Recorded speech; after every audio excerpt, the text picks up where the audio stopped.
Le balado Sans vice caché, présenté par Proprio Direct. Nos courtiers vous accompagnent à chaque étape de votre projet immobilier. Parce qu'on n'est pas seulement là pour vous, on est là avec vous. ProprioDirect.com. Une ex-journaliste.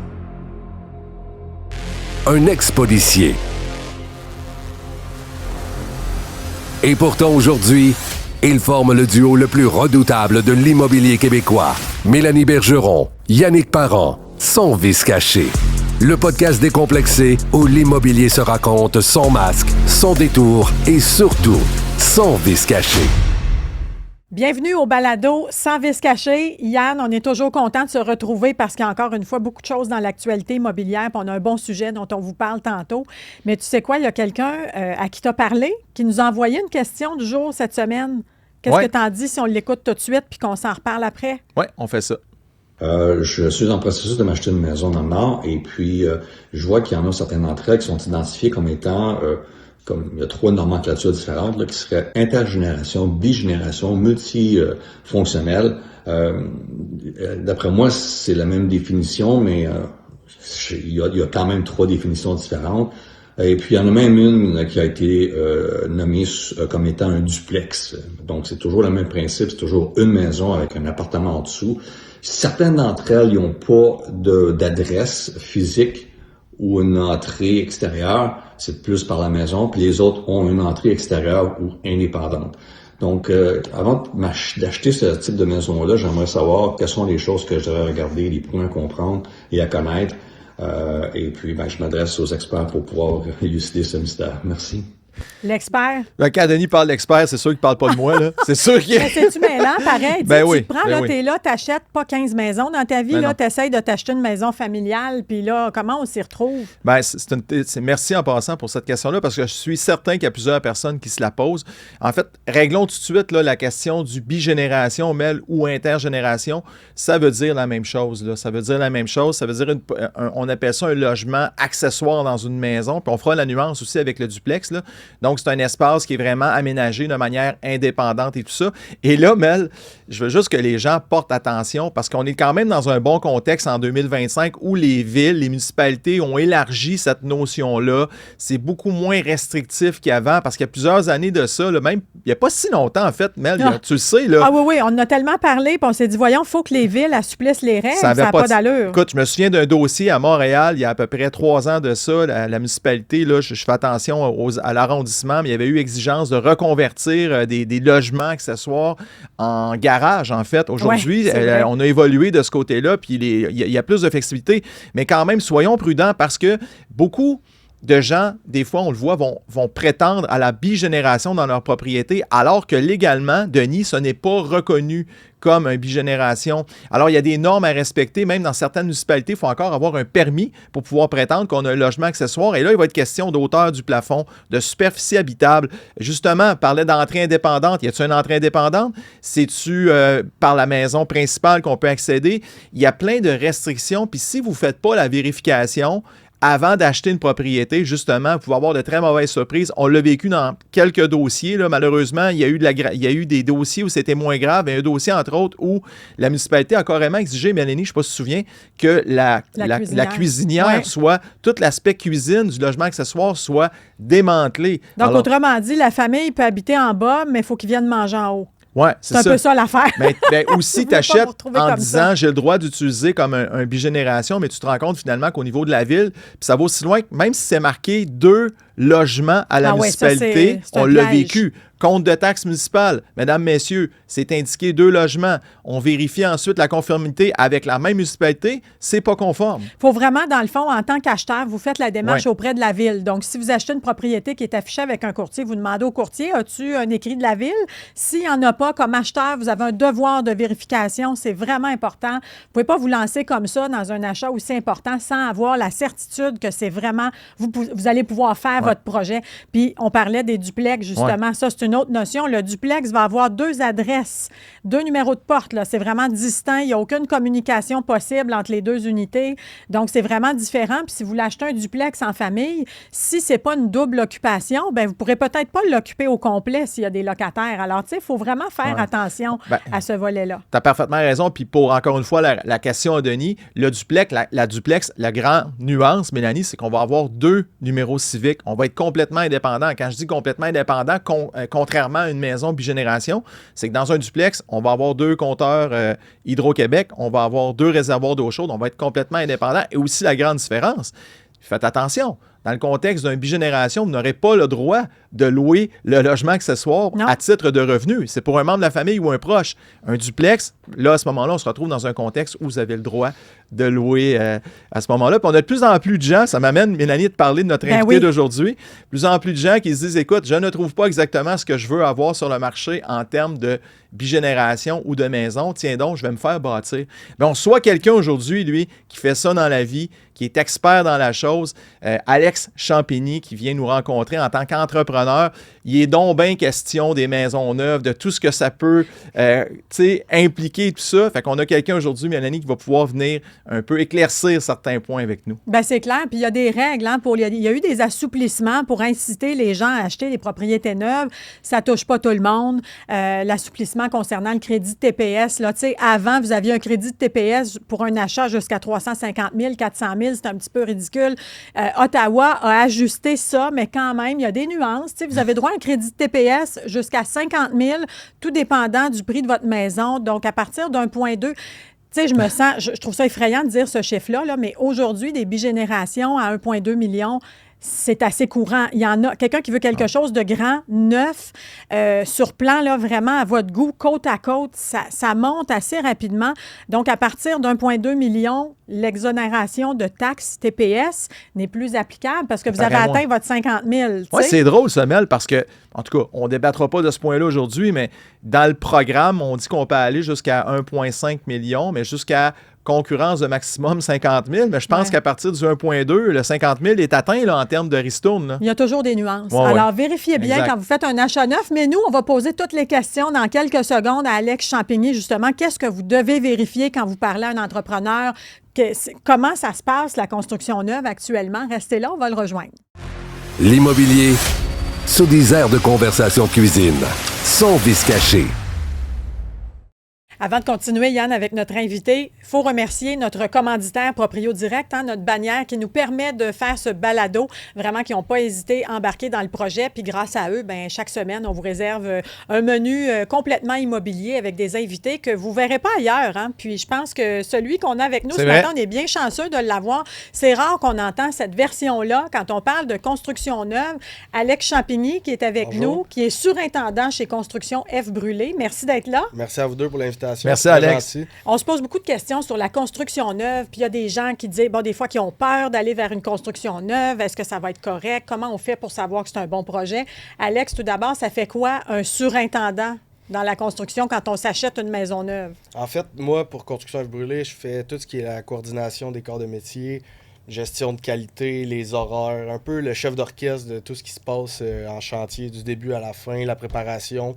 Je viens à tous les jours, je m'assure que tout est suivi selon l'échéancier, que la qualité est respectée, les délais, les commandes de matériaux, etc., etc. Donc, tu as beaucoup de responsabilités sur tes épaules. Là. Le projet dépend de toi. Là. Exact, quand même. Avec les sous-traitants aussi, mais oui, j'enligne tout le monde et je m'occupe de faire aller tout ça pour que ça aille dans le bon sens. Exactement. Je suis content qu'on l'ait avec nous, Mel, parce que Alex, c'est un genre de talentueux, là, on va dire comme ça, qui a fait plusieurs très beaux projets qui ont été portés à notre attention. D'ailleurs, on peut peut-être voir quelques images là, en ligne. Là. On voit ici là, un plein pied qui a été réalisé sur la rive sud de Montréal. C'est une rénovation complète. Il restait 3 murs dans cette maison-là. Au départ, quand Alex a embarqué, ils ont fait la maison au grand complet, Mélanie, garage double. Une maison qui avait un cachet des années 60, mais qui a été ramenée vraiment à une version beaucoup plus moderne en Alex, avec une aire grande pièces Oui, lumineuses, beaucoup de fenêtres et tout ça. Donc ça, c'est un des projets que tu as fait. Également, ce qu'on peut voir ici, un cottage 2 étages qui a été fait aussi avec un magnifique terrain, une vue sur la montagne aussi, parfaitement orientée comme propriété. Encore là, construction neuve que tu as réalisée, Alex, avec ton équipe. Puis comme Mélanie dit, écoute, ça prend des connaissances. Toi, tu vois le début d'un projet jusqu'à la toute fin. Puis est-ce que tu considères que c'est difficile présentement d'initier un projet comme celui-là puis de le faire avec beaucoup de précision puis de minutie pour pas avoir de mauvaises surprises? Ben, en fait, je pense que ça prend du monde passionné, des gens qui sont passionnés par le métier, qui est mon cas. Et moi, j'ai pour mon dire que le faire bien ou le faire mal, ça prend le même temps. Donc, selon moi, juste d'être bien informé, d'aimer ça, tu sais, on s'entend, c'est pas un métier facile, la construction. C'est les intempéries, le froid, le chaud, c'est physique, tout ça, mais je crois qu'avec des gens passionnés, une bonne équipe, on est capable de sortir un beau produit de qualité qui ressemble à les photos que vous venez de montrer justement à l'écran. Puis qu'est-ce qu'un acheteur doit vérifier, là? Tu sais, parce que, bon, il y a toutes sortes d'acheteurs. Hein? Il y a l'acheteur ultra nerveux, il y a l'acheteur qui va toujours aller au chantier, là, avec toi quasiment, là, j'imagine, les gens qui surveillent beaucoup, qui ont 100%. peur, parce que c'est beaucoup de sous. Qu'est-ce qu'un acheteur doit faire ou vérifier, tu sais, pour s'assurer que le projet va bien puis qu'il correspond à ses attentes? Je pense que, premièrement, de choisir un entrepreneur de confiance, qui est, tu sais, au Québec, c'est très facile de devenir entrepreneur. Tout le monde peut aller chercher une licence RBQ puis construire des maisons demain matin. C'est très, très, très facile. Donc, je pense que choisir un entrepreneur qui vient de référence, de son entourage, de quelqu'un qu'on connaît, en qui on a confiance, parce que c'est facile de s'improviser. Monsieur connaît tout, est un bon entrepreneur et malheureusement ne pas livrer la marchandise espérée. Donc, je pense que c'est ça. Puis, être présent au chantier, poser les bonnes questions. Nous, on accompagne les clients tout le temps. J'explique, on prend des photos, de tout préparer, de montrer pourquoi on fait les choses comme ça, parce que c'est dur pour monsieur, madame, tout le monde qui connaît absolument rien à la construction, qui choisit de se faire construire une maison neuve, de se faire flouer ou tromper par l'entrepreneur choisi. Donc, on assure un bon suivi, montre les photos, comme je dis, des bonnes explications toujours. Je pense que c'est la base. Avez-vous à rattraper des cas? Tu sais, des cas que tu as vus où tu dis aïe aïe, là, tu sais, des gens désespérés qui disent écoute, mon entrepreneur, soit qu'il m'a laissé tomber, il n'a pas achevé le travail, ou, tu sais, un cauchemar, est-ce que tu en as vu? Ça arrive pas, ça nous est jamais arrivé vraiment. On n'a pas repris, mais nous, on se concentre vraiment plus sur la construction neuve. Oui. On fait pas vraiment de rénovation majeure mais ça par se moment. sait, ces affaires-là. Là, oui, tu sais, exact. ça se connaît. Là, on le sait que tel entrepreneur, il y a eu des problèmes. Puis, Oui, puis tu sais, pour un entrepreneur comme mon patron pour qui je travaille, notre équipe, c'est pas un contrat alléchant de reprendre un travail qui est à moitié fait et bâclé, de recommencer à zéro. Donc, ce qu'on conseille, c'est de faire très attention pour ne pas se rendre à ce point-là, justement, puis choisir des personnes qualifiées dès le début du projet. Là. Ça, là, c'est tellement important, Mel et Alex. Je suis content qu'on y aille vers ce point-là parce que, écoute, premièrement, puis confirme-moi là, si je dis, confirme-moi, dis-moi si je dis des niaiseries. Parce que Mel passe son temps à me dire que je dis des niaiseries, mais mettons, on se dit qu'au Québec, pour pouvoir justement être accrédité, ça te prend minimalement une licence, la Régie des bâtiments du Québec, la RBQ. Si tu n'as pas ça, tu n'es pas un entrepreneur accrédité. Il y a encore des gens qui se font prendre aussi par des gens qui disent qu'ils connaissent ça, qui ne sont pas accrédités. Puis Alex, peut-être nous le confirmer, quand l'entrepreneur possède aussi cette licence-là, ça fait en sorte qu'il peut bénéficier, l'acheteur va bénéficier de la garantie des constructions neuves, la GCR, au Québec. Donc, t'envoies-tu justement des gens qui vous rappellent justement avec ces questions-là ou qui sont en rattrapage par rapport au fait qu'ils n'ont pas fait affaire nécessairement avec quelqu'un qui était accrédité, là? Parce que, tu sais, dans le fond, au Québec, la RBQ, c'est la licence de construction globale, si tu veux, qui a des sous-clauses, si vous voulez. Donc, la RBQ de base, ça va être plus la rénovation. Tu peux pas faire du résidentiel neuf. Ensuite, tu as la 6.1 qui est pour faire de la charpente de maison neuve. Pour les entrepreneurs généraux qui font de la maison clé en main, au Québec, ça prend l'accréditation GCR, qui est une autre accréditation. Pour l'avoir, c'est un cautionnement d'un X montant pour protéger si jamais il y aurait des recours par les clients. Puis un coup que vous avez la GCR avec la licence 1.1.1, là, c'est possible de construire des maisons neuves au Québec. Je dirais que c'est pas vraiment encadré. Depuis cette année-là, ils ont implanté un programme d'inspection dans les maisons neuves. Ça, c'est bon, ça. C'est en prototype. Là. Ils commencent, là en ce moment, c'est 3 inspections, pas obligatoires, puis un peu placées aléatoirement dans le chantier. Je pense qu'il manque un peu de structure, mais ça s'en vient. T'sais, selon moi, la vraie structure va être de excavation fondation. on fait une inspection, peut-être même avant le remblai des fondations pour voir l'état de la fondation intérieure-extérieure. Ensuite, après les charpentiers et la mécanique qui serait plomberie, électricité, ventilation, avant la pose du gyps, moi je ferais une inspection à ce moment-là. Parce qu'un coup que le J-Proc est fermé, tu vois plus rien. Si ça a été mal fait, ça cache beaucoup de choses, malheureusement. Donc, moi, je le vois comme ça. Puis une dernière inspection à la fin, pré-réception au client, qui puisse faire le tour avec le client aussi pour valider tout. Puis nous, quand on livre une maison, on a toujours une fiche à remplir, GCR, que tout est coché, que tout est dans les normes. Mais ça, c'est bon pour votre domaine, pour tout le monde. Ça élève le milieu de la construction pour dire, regarde, on va faire des beaux produits. On entend souvent pas souvent, à l'occasion, des histoires. Hey, moi, je me suis fait construire une maison, puis finalement, il n'a pas fait le walk-in qu'il devait faire. Puis là, finalement, la division n'est pas la même. Quels sont les recours des gens? Comment on... Tu sais, vous, on t'a invité parce qu'on sait que vos projets se réalisent bien, là, mais je veux 100%. Dire, c'est pas le cas de tout le monde. Alors, comment un acheteur doit réagir? Tu sais, si le walk-in n'est pas fait, qu'il manque une parcelle de pièces, mais là, il est comme trop tard pour le faire. Donc, leur plan n'est pas le même qu'au début. On fait quoi dans 100%, ce temps-là? Mais je pense qu'un peu comme dans tout, il y a des contrats légaux tout le temps pour une maison neuve. Donc, il y a une offre de service qui va être signée. Donc, de bien lire les inclusions, exclusions, pareil comme vous faites dans votre domaine avec les clients. C'est un peu le même principe comme dans tout. Vous achetez un auto, de bien lire le contrat avant d'apposer sa signature. Ça, c'est vrai. Les gens, ils lisent plus aujourd'hui. On s'inclut là-dedans. Exact. Il y a beau être long puis plate, mais c'est important de ne pas signer sous pression, que demander au contracteur d'envoyer le contrat d'avance avant la rencontre de signature pour avoir le temps de le lire 2-3 jours à la maison, peut-être le faire réviser par un proche, peu importe, puis de le lire comme il faut. Parce qu'un coup que le contrat... En connaissance de cause, si toutes les inclusions sont là puis l'entrepreneur est en défaut, ben là, il y a des recours. Ça, j'ai déjà vu ça. La GCR, la maison est garantie GCR, mais ça vient aussi avec les inclusions et exclusions dans le contrat. Donc, on donne un exemple. Dans les inclusions, il y avait des miroirs de salle de bain partout. À la livraison, il n'y en a pas. Bon, ben l'entrepreneur est fautif si le contrat a été signé comme ça et va devoir honorer le contrat qui a été signé avec son client. Ça, c'est certain. Mais c'est tout un contrat pareil. Tu sais, quand tu dis tu pars de zéro, tu sais, les gens qui ne sont pas habitués, puis que, tu sais, on en a vu, là. Non, mais regarde, eu des exemples de gens. Je suis présentement, on est Mélanie dans un dossier actuellement. Alex, je le porte à ton attention. Tu n'es pas impliqué, là, je tiens à le préciser. Là.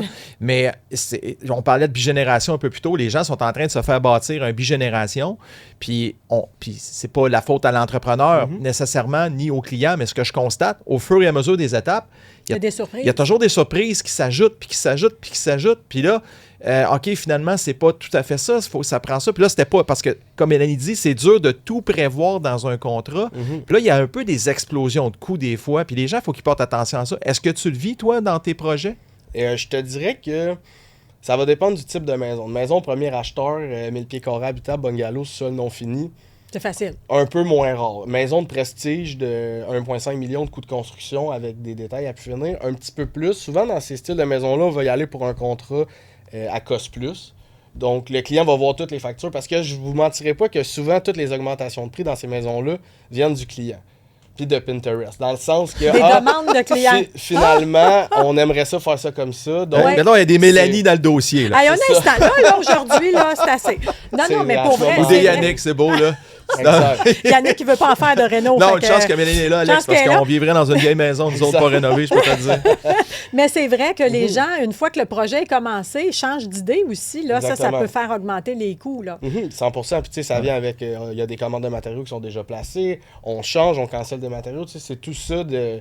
Pas de changer une tuile pour un autre qui va faire doubler le prix du projet, c'est pas ça le principe, mais de s'en tenir à ce qui était initialement, c'est plus facile de respecter le budget, ça c'est sûr et certain. Mais ça, les réseaux sociaux, ça doit jouer beaucoup sur vos travaux. Là, Pinterest, beaucoup, ça n'existait pas avant. Là. Mais là, les gens, ils font quoi? Ils vous arrivent et ils disent, hey, garde, fais-moi ça, je veux plus ça, je veux ça. Exact. Tout est possible, mais ça vient avec des coûts et un devis. Si on veut vraiment changer ça, je ne vous donnerai pas une réponse immédiate dans l'heure qui suit. On va s'asseoir, on va prendre le temps d'établir le plan de match, voir les coûts, puis on le présente au client. On n'entreprend jamais rien sans avoir l'accord du client qui va augmenter des frais plus élevés que le contrat qui a été signé au début du projet. Donc, tout se fait. C'est ça que tu nous dis. 100%. Tout se fait, mais à un coût, exactement. Puis, vous le savez, le prix des maisons est cher. C'est pour une raison, la main-d'œuvre est chère. Tout est rendu plutôt dispendieux. Donc, c'est certain que tout se fait, mais à un coût. 100%. Parlons-en du coût, parce que, on le sait, durant la pandémie, le coût des matériaux a explosé. Là, ce qu'on apprend en 2025, c'est que les mises en chantier au Québec, Alex, ont explosé dans le sens où il y en a beaucoup plus qu'il y en avait en 2024. Puis on annonce la même chose en Mélanie pour 2026. C'est une augmentation de 38 à 40 d'augmentation des mises en chantier.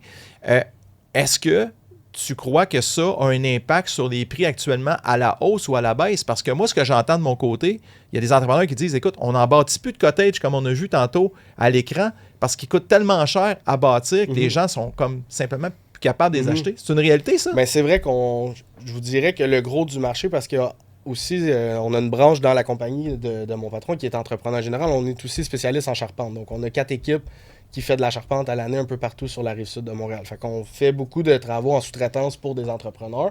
Ce qu'on voit beaucoup, ça va être de la maison premier acheteur. Je dirais 1200 pieds carrés habitables et moins bungalow. Ça se fait encore beaucoup.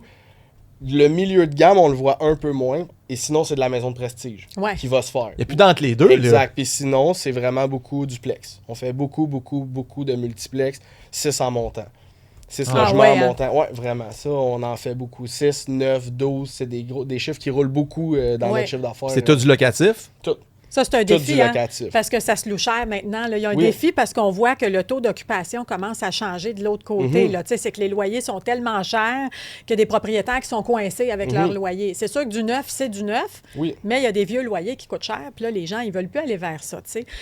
Donc, il n'y a plus la maison familiale traditionnelle cottage avec garage. Là. Ça, les gens, soit qui se collent un peu plus dans leur maison, font des choix plus raisonnables. Le typique bungalow de 1200 pieds carrés, sous-sol non fini, là, ça, en gros, ça peut tourner autour de combien? Parce que des fois, les gens disent, moi, j'ai un budget X, est-ce que je peux m'acheter une maison neuve? T'sais, avant, on parlait d'un demi-million, c'était énorme. Tu avais 500 000 dans la vie, c'était quelque chose, là, avant la pandémie, tu avais une belle maison. Aujourd'hui, moi, j'ai entendu des gens, là, ils ont fait une petite maison, il n'y avait pas de service, par exemple, ils ont parti tout à zéro, ils se sont rendus à 900 000, puis ils n'ont presque rien. Combien ça coûte un bungalow bien organisé, là, avec les infrastructures incluses et tout ça? T'sais, on va parler juste du coût de construction de la maison parce que le terrain, c'est la plus grosse des variantes. T'sais. Oui, on exact. peut acheter un terrain à Bécancour puis un à Chambly. C'est ça. C'est pas 3 fois prix, le prix, c'est pas plus. Fait que, une maison, on peut calculer entre 250 $300 du pied carré habitable pour une finition de moyenne gamme. Environ, à peu près. Donc, un 400 000, mettons, pour la maison elle-même. Entre 300 et 400 000, dépendamment des choix de matériaux, sol fini, y a-t-il une salle de bain en bas, etc. Il y a quand même des variantes. Mais oui, entre 300 et 400 000 pour un bungalow neuf, d'environ 1200 pieds carrés, ça fait du sens. OK. Sans plus le terrain. Exactement. Le terrain, ça peut être 200 000. Ça dépend des terrains. Oui, ça dépend des emplacements. Ça dépend. Ça dépend. Partout, exact. On le sait, Mélanie, on le voit aussi dans l'enjeu de construction, parce que pour amener un certain seuil d'abordabilité, ce qu'on entend, c'est qu'il faudrait quadrupler quand même, malgré les mises en chantier, il faudrait quadrupler les mises en chantier actuellement pour revenir à un peu un équilibre entre l'offre et la demande sur le marché immobilier actuellement. Mais puis prix moyen d'une maison au Québec, ça fait plein de sens ce que tu dis. Je disais hier encore, prix moyen, c'est pas drôle à dire. Partout au Québec, environ 600 000 actuellement. Hey, c'est de l'argent, c'est du cash en tabarouette, Alex. Ça n'a pas de bon sens. Est-ce que les gens, à ton sens, à toi, tu parles qu'il y a beaucoup de construction de location, est-ce que les gens ont encore le moyen en 2025 de se faire bâtir, carrément? Je pense que oui, dépendamment, il y a beaucoup de variantes, mais ce qu'on voit beaucoup, c'est qu'on s'éloigne. Oui. On parle, exemple, de la 132, il y a eu le boom contre cœur il y a une dizaine d'années, ça l'a vraiment grossi. Ensuite, ça recule. Saint-Roch, ça recule. Puis là, à Sorel, nous, on a beaucoup de chantiers de multilogement à Sorel parce qu'on est rendu là, ça recule. Fait que les investisseurs immobiliers... On s'éloigne de Montréal. Là. Exactement. Puis c'est correct en même temps pour avoir une certaine qualité de vie de ne pas avoir un loyer à 2500 $ par mois pour un 4,5 avec 2 parkings. C'est normal aussi, je pense. Puis les investisseurs immobiliers, eux aussi, ils veulent reculer le plus possible pour être capables d'offrir des logements à prix abordable sans payer. D'une qualité, une certaine qualité, parce que les vieux immeubles, à un moment donné, il faut les entretenir, les rénover. Donc, le neuf, ça peut être intéressant 100%, aussi. 100%, parce que dans la couronne proche de Montréal, il n'y a rien. Peut-être que je me trompe, mais les prix ressemblent pas mal à 200 000 la porte du terrain. C'est en plein ça. Tu sais, c'est démesuré. Tu achètes un terrain pour un triplex à 600 000 $, juste le terrain. Il n'y a rien de construit encore dessus. C'est sûr que les loyers, à un moment donné, faut qu'ils se rentabilisent pour le promoteur. Donc, je pense que c'est ça qui se passe puis qu'on voit en ce moment. Ça s'éloigne de plus en plus de la métropole. OK. 100%. Puis, quand on parle, mettons, d'une construction unifamiliale, c'est quoi l'erreur la plus fréquente des acheteurs? Tu sais, c'est-tu de pas mettre... Moi, une erreur que je trouve, c'est de ne pas faire de salle de bain en bas. Tu sais, il y a du monde qui disent, moi, je ne ferai pas de salle de bain au sol, j'en ai pas besoin. Moi, je trouve que c'est une erreur parce que éventuellement, il y a quelqu'un qui va en avoir besoin de cette salle de bain-là, tu sais. Puis après, 100%. ça coûte plus cher. Qu'est-ce que tu vois comme choses qui reviennent, tu sais? Est-ce que c'est de ne pas mettre de bain dans une salle de bain? Est-ce que c'est de ne pas faire de toilette au sous-sol? Qu'est-ce que tu vois, toi? La salle de bain au sous-sol, c'est un bon point. Je te dirais que ce qu'on fait, que pas mal tout le monde fait maintenant dans la construction neuve, c'est qu'on prévoit la salle de bain au C'est ça. sous-sol. On va sortir le rough de plomberie qu'on appelle, donc Ouais. le plomb de toilette. On va amener l'eau dans la salle de bain. C'est moins c'est prêt à accueillir. Exactement. Ouais. Donc oui, ça, clairement que c'est des trucs que les gens vont peut-être regretter. Tu sais, moi, ce que je vois le plus souvent, c'est on fera pas finir le sous-sol. On a moins de sous. Tu sais, on arrive comme ça va être correct. On va le finir avec nous puis la famille plus tard. Puis ça, souvent, on reçoit des téléphones l'année d'après. Ouais, finalement, on n'a pas le temps. Tu sais, Bien faire. ça l'engendre plus de coûts de le de refaire en recommencer. 2 temps, exactement. Et là, c'est la poussière. En haut, c'est habité. Il y a des biens meubles qui sont dans le sous-sol déjà. Donc, ça, c'est une erreur, mais en même temps, on n'a pas tous le même budget. C'est normal non plus que c'est pas tout le monde qui C'est quoi peut la finir. différence de budget entre une maison avec un sol ménager puis pas ménager, gros? Ben, tu sais, je sais que ça dépend moyennement. Là. C'est Entre quoi? 40 et 50 000 avec une salle de bain. OK. OK. Mais Plancher. la salle de bain vient avec. Quand même. Exact. C'est à Parce qu'une conseiller. salle de bain, aujourd'hui, c'est ça que ça coûte. Une Ouais. salle de bain, si tu la fais rénover là, ou ajouter. Là. Exact. Dans le fond, vous finissez les murs du sol, vous ne faites pas de division ou vous faites des chambres? Ou Pour division? 40-50 000, habituellement, on s'en sort, on est capable de faire les chambres, OK. la salle de bain au sous-sol, les joints tirés, peinturés. Pareil comme l'étage en haut, là. Fini, final, au complet. OK. Là, on parle des sous-sols parce que ça a été beaucoup dans l'actualité avec les inondations. Fini les sous-sols, Bon on point, n'a plus de Bill. sous-sol. Fait que là, on a parlé de la finition du sol, mais est-ce qu'il y en a beaucoup qui disent, moi, je veux pas de sous-sol? C'est assez mitigé, je vous dirais. Moi, pour ma part, pour avoir un sous-sol, je m'en passerais pas. Il y a des gens qui s'en servent pas. Moi, je trouve que c'est du beau pied carré gratuit. Un sous-sol. Ce que je veux dire par là, c'est qu'une maison sur dalle, on ne coule pas une dalle de ciment au sol. Il faut excaver quand même. C'est ça. On fait des murs de fondation, des footings qui sont en dessous du niveau du gel. Donc, pour une maison bungalow standard sur dalle, on va excaver 5 pieds, faire une footing, un mur de fondation, remplir de roches pour couler la dalle. Donc, c'est un peu du pied carré qui est abandonné. On l'a rempli, veut. tu sais. Pour avoir un sol, on aurait excavé 2 pieds de plus pour faire un peu plus de mur de fondation. Oui, ça coûte, c'est plus dispendieux, c'est sûr, mais les travaux sont quand même commencés. Tout dépend des besoins et tout. Tu sais, je vois beaucoup des personnes retraitées Ouais, qui ils veulent aiment plus de beaucoup les marche. maisons sur dalle. Il n'y a plus d'escalier, il n'y a pas Ouais. de marche. C'est grand. L'autre point avec ça, c'est que sans sous-sol, souvent, les gens augmentent la superficie de la maison pour avoir plus d'espace. C'est pas tous les terrains qui le permettent. On sait que les terrains sont petits maintenant, donc ça prend quand même un grand terrain pour faire un bungalow de 2000 pieds carrés habitables Ouais. sur un étage. Faut que ça soit grand quand même. Donc, tu sais, il y a plusieurs trucs qui rentrent en ligne de compte aussi pour ça. C'est vrai. Parce qu'on arrive encore à chercher de l'espace habitable, comme tu dis, sans Exact. avoir nécessairement un grand terrain. Il y en a qui disent que, en fait, tu sais, nous autres, on envoie des sous-sols, là. C'est un ramassis d'affaires, là. Ben ouais. Je sais pas, les gens qui nous écoutent, là. C'est comme les garages. Il n'y a jamais personne qui a une auto dans le Non, garage. c'est Des ça. fois, on a 3 portes de garage chez des clients, puis écoute, le garage, il est plein de stock. tu sais. C'est des vélos, Ouais. du stock Ça d'hockey. fait Ça fait du euh, rangement. Ça c'est fait du rangement, c'est Ouais. ça. Ouais, pour avoir des jeunes enfants, on apprécie beaucoup notre sous-sol. Ils peuvent jouer en bas, là. Exactement, exactement. Le Alex, jour où ils sont ados, ils vont en bas aussi. Moi, ouais, exactement. J'ai une question par rapport. Mélanie a amené le point tantôt, puis c'est super intéressant de penser que maintenant, pour les premiers acheteurs, il y a on a en fait un escompte, disons-le comme ça, un rabais de TPS, finalement, au niveau fédéral sur une construction neuve. Moi, j'ai toujours eu de la misère avec... je trouvais que c'était une mesure plus politique que concrète sur le terrain, parce que j'en connais pas, moi, des jeunes premiers acheteurs, en tout cas rarement, qui vont se faire bâtir une maison. Je veux dire, écoute, t'as de la misère à acheter une première maison, te faire bâtir. Est-ce que toi, là, comme constructeur, tu constates une différence sur le terrain depuis que le gouvernement fédéral a amené cette nouvelle mesure-là? Pas du tout. Puis je sais pas si tu parles ça que je seulement du pensais. remboursement de taxes au fédéral et au provincial, Ouais. mais tu sais, les montants sont les mêmes depuis C'est les ça. 10-15 dernières années. Ouais. Dans notre entourage, tu sais, je travaille dans la construction, j'ai beaucoup de proches, d'amis qui ont des maisons neuves, on se construit un peu, c'est notre métier, donc on Vous en vous profite. aidez, là, Ben oui, c'est exactement, puis on en profite. Je connais pas personne qui a bénéficié d'un remboursement de taxes. Tu sais, une maison à 350 000, Ça existe pas. Ça existe pas.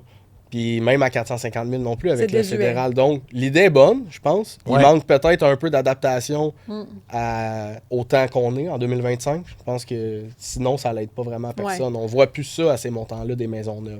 Est-ce que l'amortissement de 30 ans aussi pour les hypothèques, ça aide ça à acheter neuf? Est-ce qu'il y a plus de gens qui se disent « Ouais, j'ai un petit peu plus de budget à cause de ça? » Oui, c'est sûr que ça l'aide, mais ils demandent quand même beaucoup de sous pour acheter neuf. Tu sais, c'est pas comme une maison que tu peux mettre 5%. Non, Souvent, quand tu vas être avec un général, c'est à débourser progressif. Avec la caisse, ça va prendre un 20% de mise de fonds.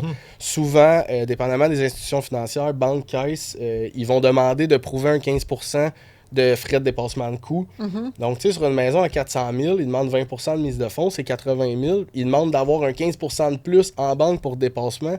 Ça va vite. Hey, on s'entend que c'est pas tout le monde. C'est pas tout le monde, Mel, là. Ça va vraiment vite. Fait que c'est de la un peu, moi je le dis de même, je trouve que c'est de la poudre aux yeux, ça, comme mesure. Comme tu dis, l'intention est bonne, mais c'est inadapté face au contexte du marché immobilier. Puis surtout qu'on pense qu'au Québec, hey, je ne veux pas me faire lancer des roches en disant ça, c'est encore des maisons à des prix un peu plus abordables que ce qu'on voit ailleurs. Au Canada, 100%, Toronto, 100%. Vancouver, qui sont des marchés. Tu peux pas bâtir même là-bas. pas bâtir. Non. Fait que ton petit crédit, peu importe.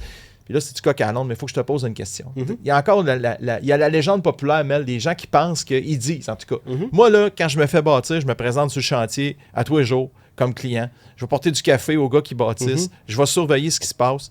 C'est-tu encore une bonne pratique de faire ça, de surveiller les gars qui bâtissent des maisons? Ça aide-tu un peu à ce que c'est la job d'Alex, là, dans ouais, le mais non. Ouais, mais toujours apprécier un café le matin. Oui, c'est ça. Apportez le café, mais allez-vous-en, laissez-nous travailler. Exact. Puis moi, je trouve ça vraiment correct que les gens viennent sur le chantier poser normal, des questions. Ça reste que Ouais. c'est leur maison, Ouais. c'est eux qui vont la payer. Mais puis de poser plein de questions, c'est vraiment correct. Il y en a que c'est un peu plus différent. On dirait que les clients veulent jouer à la police, essayer de trouver des défauts. Ça, Il y a beaucoup de méfiance. Non, mais tu sais, exact. moi, juste de police. Il y a beaucoup il y a beaucoup de méfiance dans la construction. Du public en général. Tu sais, il y a eu, c'est comme nous autres, les courtiers. Là, tu sais, il y a plein de mauvaises publicités à cause de cas qui ressortent du lot, puis on les commentera pas ici. Mais c'est la même chose dans beaucoup de domaines, dont la construction, parce qu'il est question d'argent, il est question de... Tu sais, c'est un projet d'une vie, la construction. Est-ce que tu penses que, justement, il y a certaines choses qui vont éventuellement vous aider à redorer la pratique, là? Tu sais, je pense qu'on parlait tantôt de la GCR. Tu sais, il y a des compagnies qui misent vraiment sur la confiance des gens puis qui travaillent vraiment bien. Tu sais, c'est un défi, ça, de se démarquer dans un milieu qui, des fois, est malmené par certains cas isolés. 100%, mais je pense que la vie est bien faite quand tu fais du bon travail puis que tu t'en tiens à ça. Le balancier tourne de bord un jour, tu sais, en voulant dire que si on n'en fait pas, tout le monde fait des erreurs, mais si nous, ce qu'on veut, c'est offrir un beau produit, qu'on travaille dans ce sens-là, c'est normal que les clients viennent pour nous pour ça. Ça vient avec du bouche-à-oreille et tout. On n'a pas full besoin de faire de publicité, je dirais. D'habitude, ça se promène de bouche-à-oreille parce que les gens sont satisfaits. Fait que c'est sûr.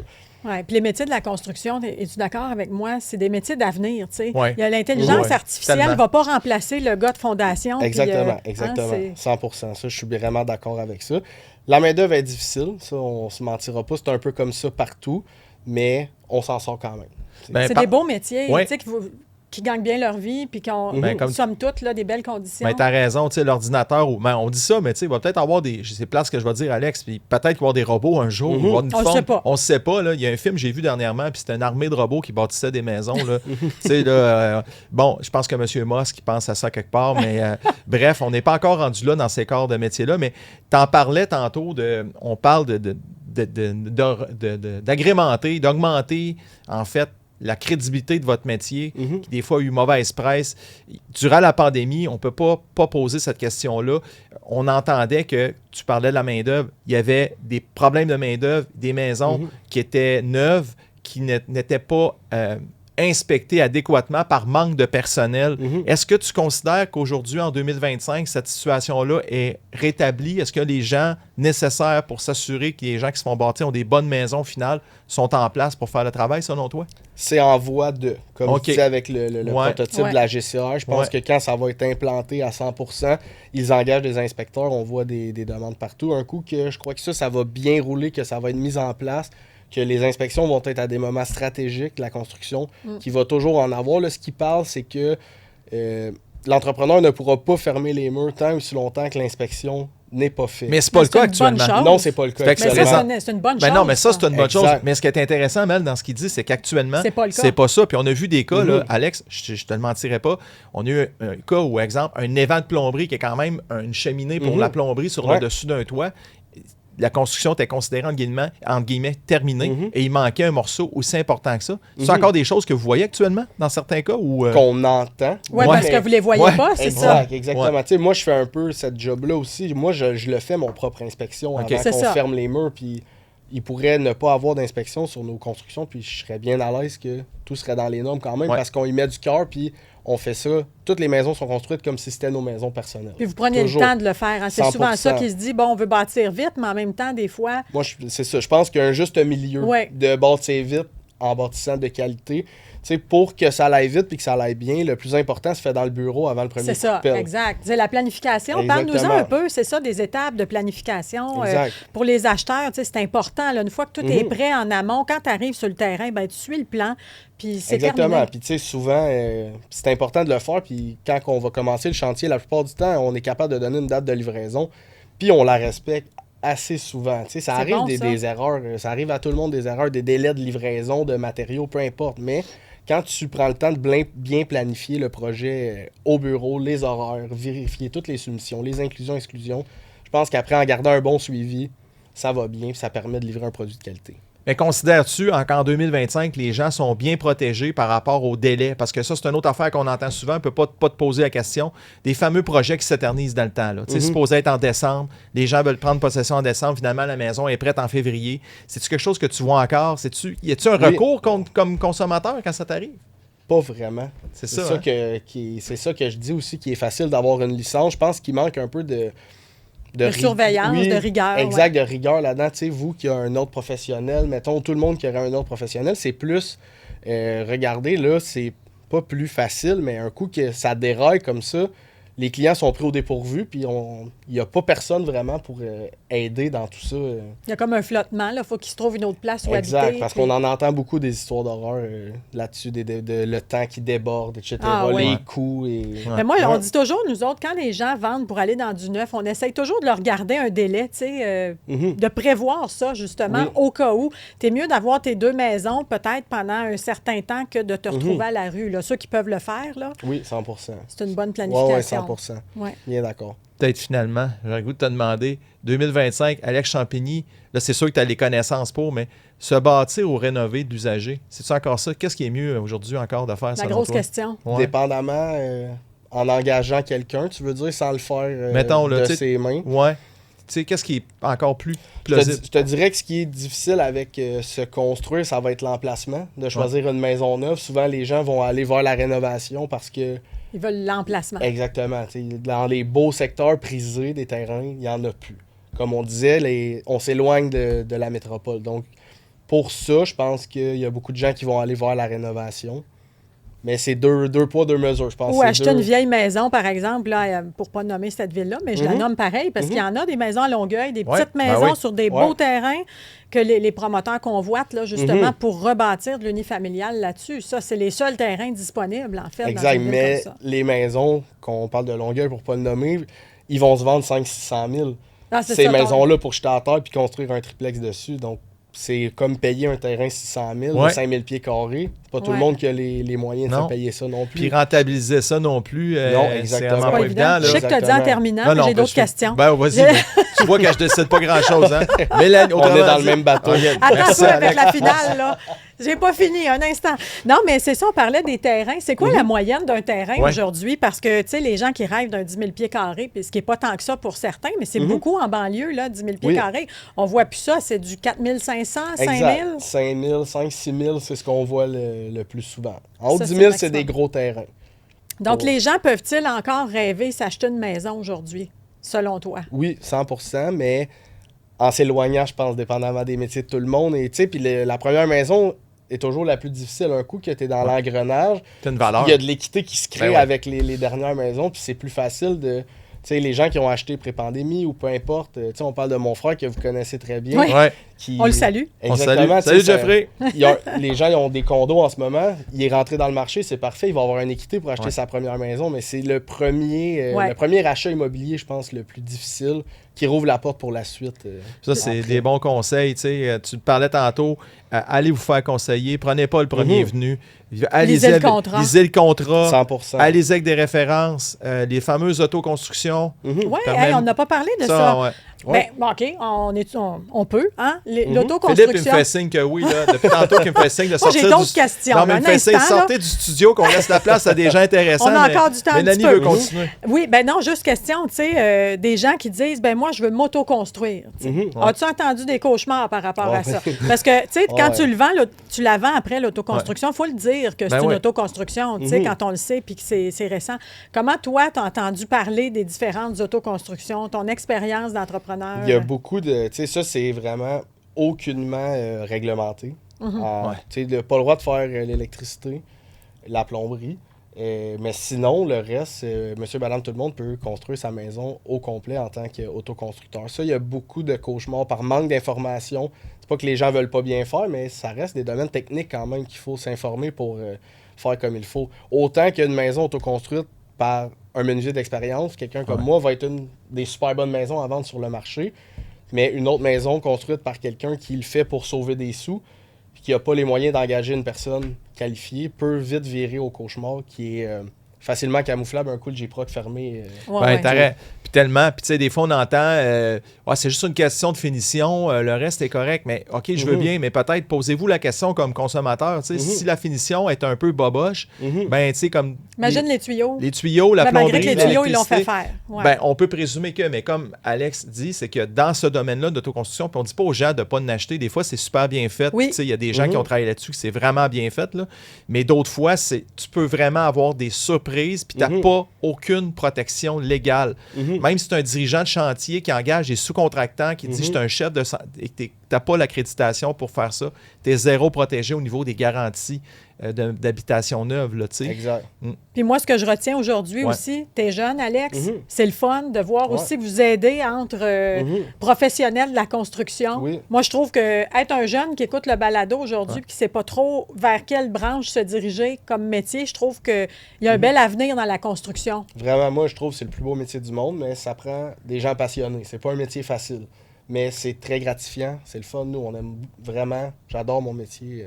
On en profite, puis on est jeunes, donc là, je vais construire ma deuxième maison, justement. On fait des projets un après l'autre comme ça, parce qu'on est en forme, puis ça nous permet de le faire. Mais ça, c'est bon. On en profite. Tu vas bénéficier. Trouves-tu que tu bénéficies de tes erreurs d'un premier projet? Je vais le dire comme ça. Oui. Là. On peut-tu dire ça? Ben oui, t'améliores toujours tes 100%, affaires? Toujours. Puis c'est normal d'évoluer comme ça dans la vie, puis exact. En allant vers le mieux. Ouais, quelle belle finale. Écoute, il est bon, il est On cute. pourrait en plus. continuer, de plein de questions, Alex. Merci beaucoup de ta Merci à vous présence. deux de m'avoir C'est reçu. vraiment apprécié. Puis, tu sais, c'est sûr que les gens ont toujours des questions sur la construction Merci, neuve. Alex. C'est un peu un mystère, la construction neuve, des fois, pour 100%. certaines personnes. Merci 100%. beaucoup. Ça fait plaisir. Comment ils peuvent nous joindre, les gens, Mel, si ont des questions? Oui, M. Bergeron, Y Parent, A commercial, propriodirect.com, bien sûr, séparé, hein? M. Bergeron Oui. et Y Parent, Si pas vous les voulez deux Si vous ensemble. voulez un retour rapide, je vous suggère fortement de m'écrire. Avec Mélanie, ça va Hey, être t'es très, tannant très long. aujourd'hui, ça se peut pas? T'es On- baveux? C'est ta seule façon. J'ai la T'es seule vraiment façon que j'ai baveux. de te faire réagir. Mais on veut remercier... Sinon, je réagis pas. Moi, je bouge pas. On veut remercier tous les gens qui, semaine après semaine, regardent, écoutent le balado Sans vice caché, qui est 100% dédié à l'immobilier. Mélanie, on ne prendra pas de temps. Je ne sais pas quand est-ce que vous allez regarder cet épisode-là, mais on ne prendra pas de congé durant le temps des fêtes. Non, puis il y a Ouais, des vas-y. impacts sur le balado. Hein, juste un Oui, petit... merci d'en je parler. veux souligner Vas-y. le balado avec Cindy Poirier qui a eu des répercussions, cette dame qui a eu une maison endommagée par la mérule pleureuse aux îles de la Madeleine.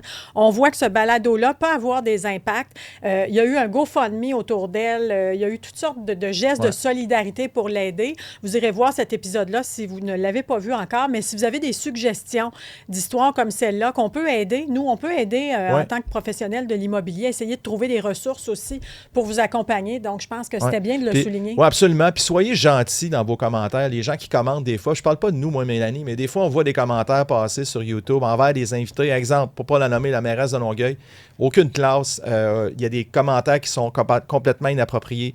On peut-tu avoir un peu plus D'ouverture.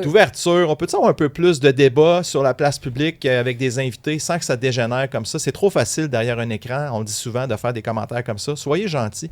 Allez marquer quelque chose de gentil. Là.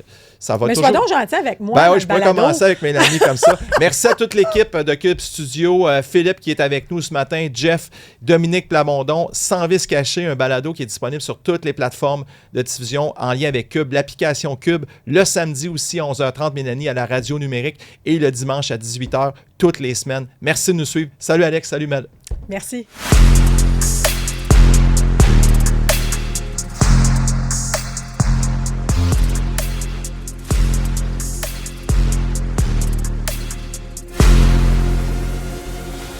Sans vice caché.